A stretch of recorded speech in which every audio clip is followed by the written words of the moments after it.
Ravi colours இன்றைய trending பெண்களுக்கான exclusive கலெக்ஷனுடன் kurtis, palazzo pant, Patiala pant, துப்பட்டாக்கள், ஷேப்வேர்கள், நைட்டிகள், பிராண்டட் உள்ளாடைகளும் கிடைக்கும். ரவி கலர்ஸ், நேரு வீதி, ராஜா தியேட்டர் சிக்னல் அருகில், புதுச்சேரி. தனம் சேல் சென்டர் இருக்கு, கவலை உனக்கு எதுக்கு? ஈஸியான இஎம்ஐ நமக்கு, விலையும் ரொம்ப குறைவா இருக்கு. கூலர், ஃப்ரிட்ஜ், வாஷர் எல்லாம் வேற லெவல். தனம்ல ஏசி வாங்கி சம்மரை சில் பண்ணுங்க. தனம் சேல் சென்டர், காமராஜ் சாலை, பாண்டிச்சேரி. வணக்கம். முக்கிய செய்திகள். மத்திய அரசு மும்மொழி கொள்கையை அமல்படுத்துவதை கைவிட வேண்டும். புதுச்சேரி காங்கிரஸ் தலைவர் வைத்திலிங்கம் வலியுறுத்தல். தேசிய கல்விக் கொள்கை குறித்து காங்கிரஸ் திராவிட முன்னேற்ற கழகம் தவறான பிரச்சாரம். புதுவை மாநில பாரதிய ஜனதா தலைவர் VP ராமலிங்கம் குற்றச்சாட்டு. புதுச்சேரியில் மின்னணு எந்திரங்கள் வைக்கப்பட்டுள்ள வாக்கு எண்ணும் மையத்தில் துணை ஆட்சியர் ஆய்வு. பாதுகாப்பு நடவடிக்கைகள் குறித்து ஆலோசனை. நடைபெறவுள்ள மக்கள் தொகை கணக்கெடுப்பு பணியில் துல்லியமான தகவல்களை வழங்கி ஒத்துழைப்பு அளிக்க வேண்டும். பொதுமக்களுக்கு மாவட்ட ஆட்சியர் கோரிக்கை. நம்ம பாண்டிச்சேரிக்கு ரிலையன்ஸ் ஃபேஷன் வேர்ல்ட் வந்தாச்சு.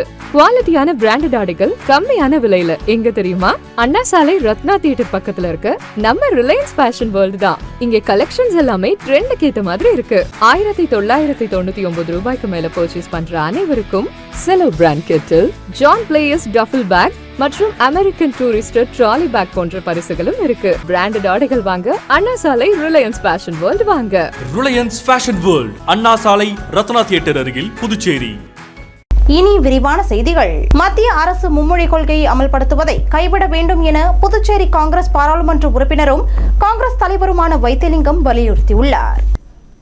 புதுச்சேரி காங்கிரஸ் பாராளுமன்ற மக்களவை உறுப்பினரும் பிரதேச காங்கிரஸ் கமிட்டி தலைவருமான வைத்திலிங்கம் வெளியிட்டுள்ள செய்திக்குறிப்பில், மத்தியில் ஆளும் பாரதிய ஜனதா அரசும் மத்திய அரசின் அதிகாரிகளும் திட்டங்களை அமல்படுத்தும் போது இந்தியா பல மாநிலங்களால் ஒருங்கிணைக்கப்பட்ட தொகுப்பு. நாட்டில் பல மொழிகள் பேசப்படுகிறது, பல இன மத மக்கள் வாழ்கின்றனர் என்பதை மறந்தே செயல்படுகின்றனர் என்று குற்றம் சாட்டியுள்ளார்.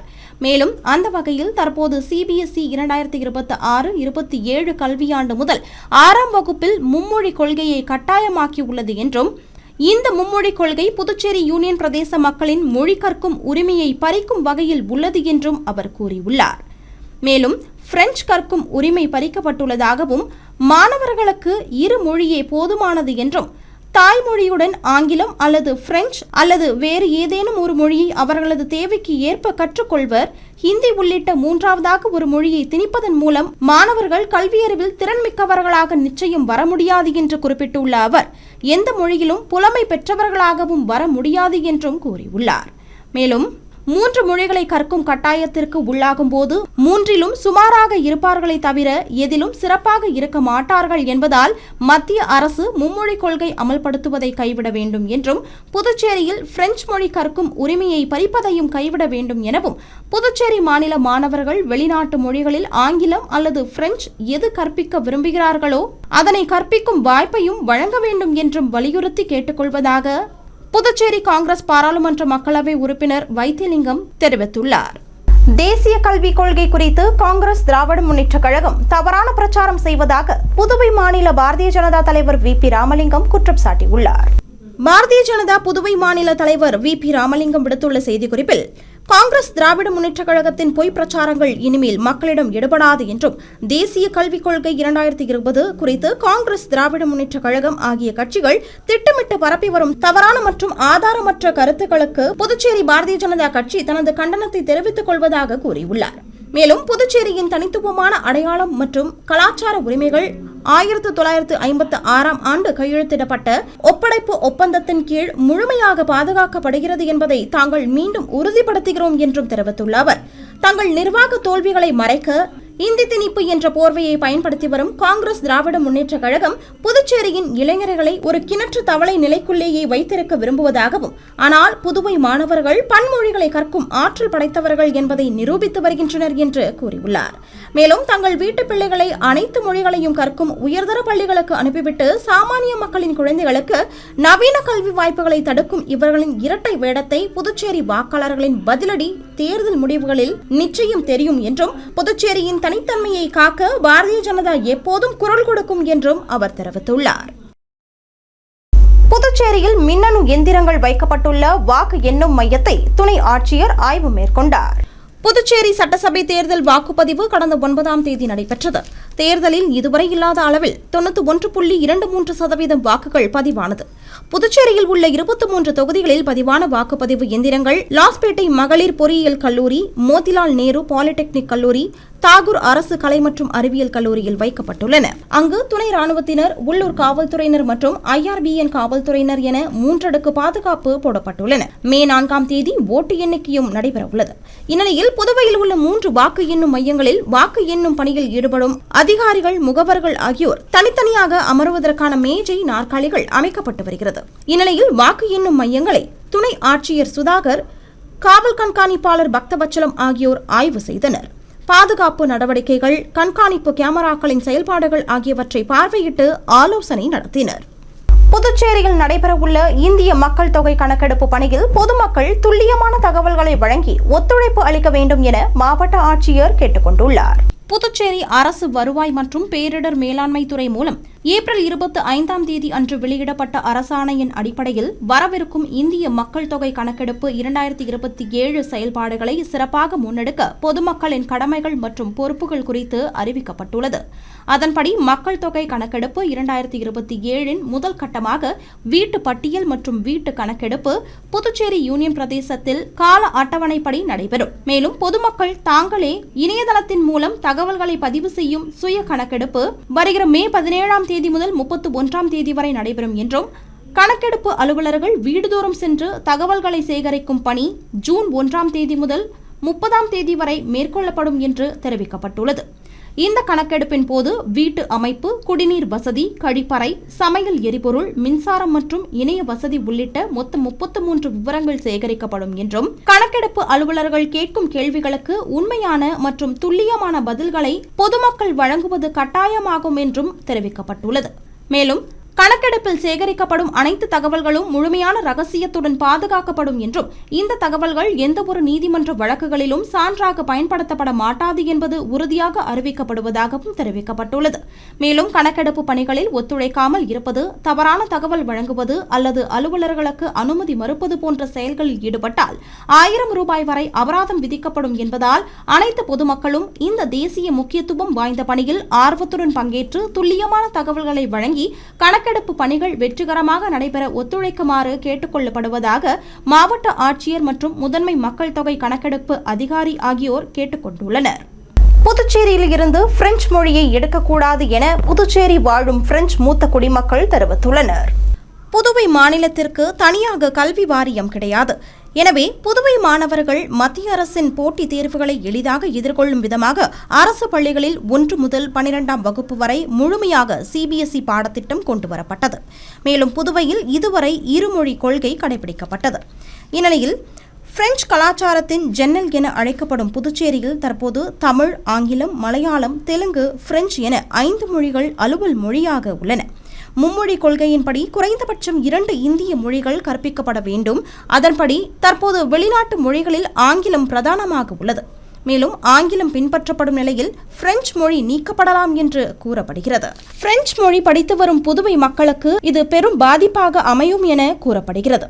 இந்த அறிவிப்பு புதுச்சேரி மண்ணின் தனித்துவமான பிரெஞ்சு கலாச்சார அடையாளத்தையும் அதன் நீண்டகால மொழி வரலாற்றையும் சிதைக்கும் செயலாகும் என்கின்றனர் கல்வியாளர்கள்.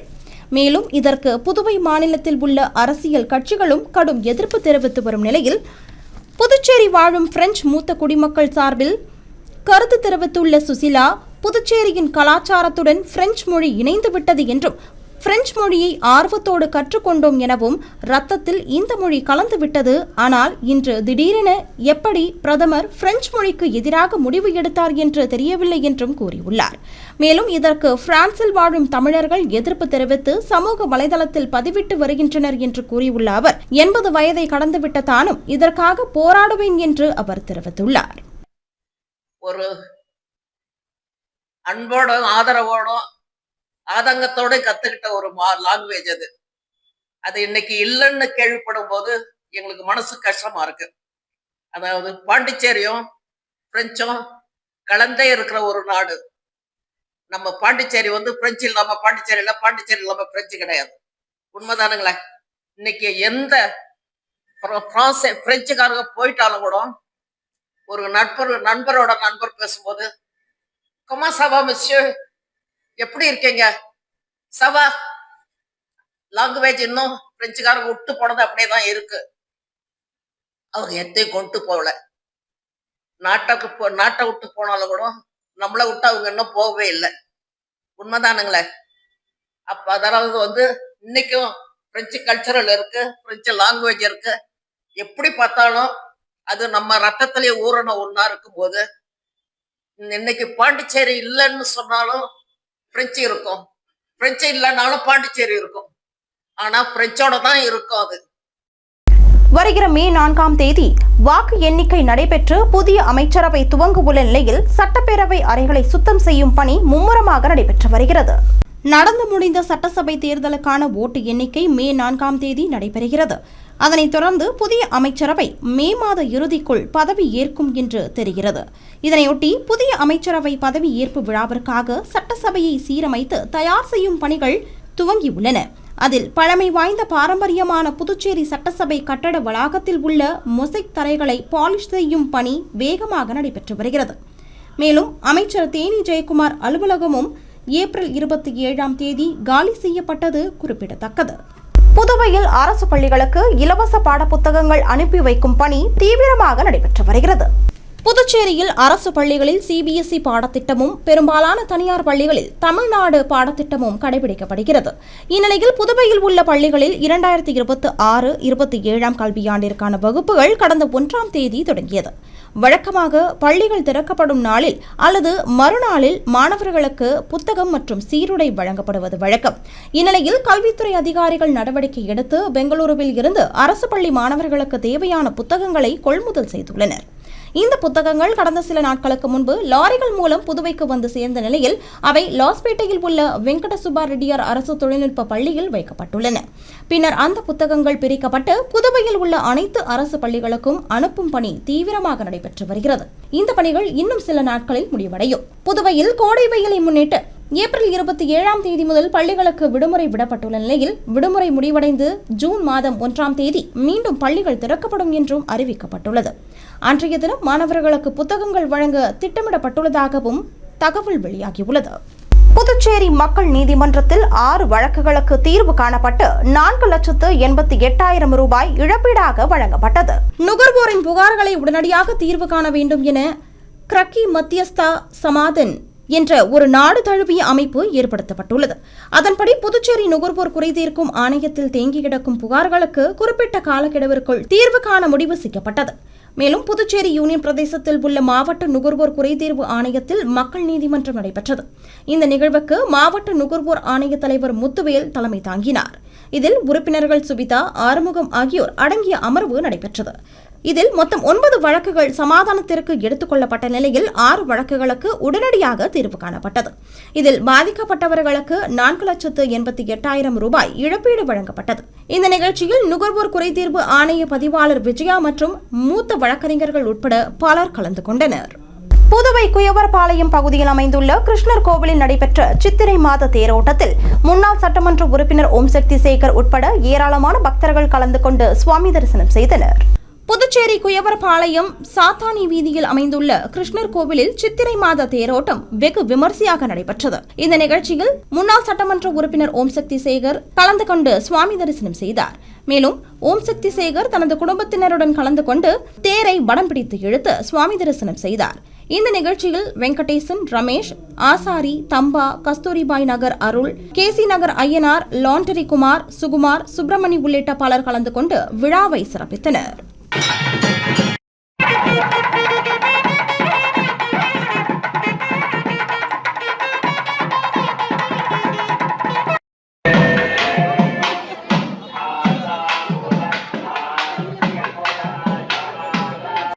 வெயில் தாக்கத்தில் இருந்து தப்பிக்க மக்கள் அதிக அளவில் எலுமிச்சம் பழங்களை வாங்கி செல்வதால் அதன் விலை கிடுகிடுவென உயர்ந்துள்ளது.